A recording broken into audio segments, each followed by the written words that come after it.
So I want to take you way back to Christmas of 1979. Norma and I were both in Nigeria at the time, and we had just arrived there in August of that year to start a 2-year stint with Midnight Central Committee, MCC. Norma was 22 and I was 24, and we had just celebrated our second wedding anniversary. This was going to be our first Christmas away from family and familiar surroundings. I kept a diary at the time, and I'm going to read a couple of excerpts from it. That Christmas, just as background, MCC had about 25 to 30 personnel in various places in Nigeria. Norma and I were at Gindiri, which was about 100 kilometers from Jos being the central headquarters for MCC in Nigeria. And so all of us, all 30 or so personnel from MCC, were all getting together that Christmas to celebrate Christmas together. And when I'm reading when I say we, I'm often referring to collectively everyone in the group. I'll start with December 24th. Last night, Norma had an attack of diarrhea and stomach pains with foul gas. As a result, we didn't sleep much that night. The first thing in the morning, I took Norma to see Jean Wells, who was a doctor from the UK working in Nigeria, in Jos. She figured it was a virus infection, so she gave Norma some medication, and Norma was to stay in bed, drink plenty of fluids, and no solid foods. So she stayed in. I went to join the group for the day. Somewhere we had found a pine tree, and I didn't note that in my diary, so I'm not sure where we got it, but we did find a pine tree, so we decorated the tree.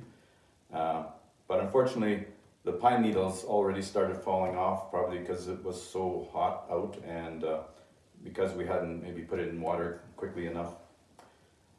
That evening we had a candlelight service, and it was a wonderful experience. Daryl Hofstetter, one of the fellow MCCers, was going to bring a Christmas message, but he said although he had prepared something, he didn't feel good about speaking. He felt God wanted to do something different.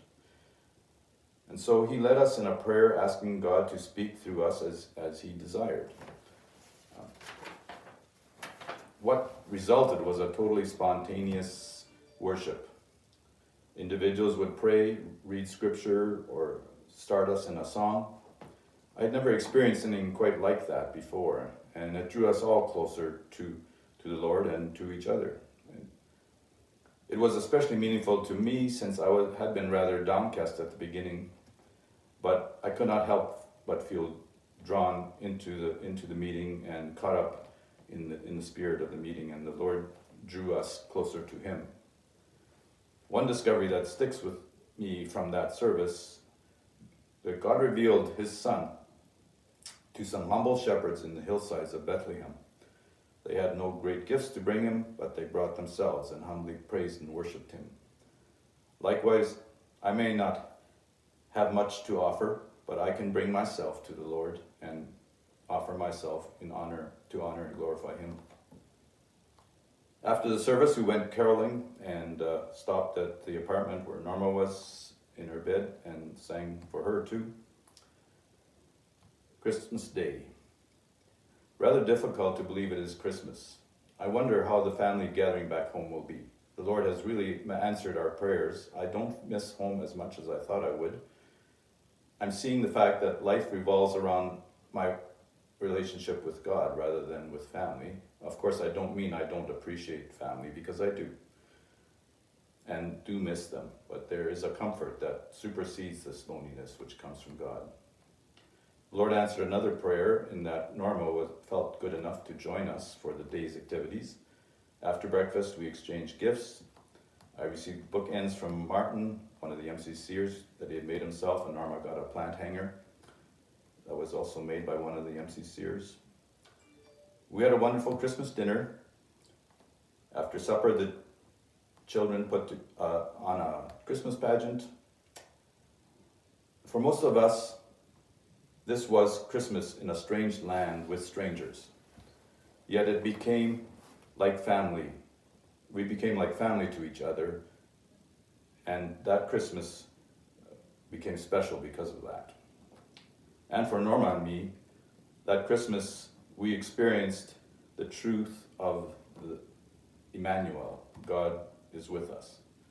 And that song still remains one of my favorite Christmas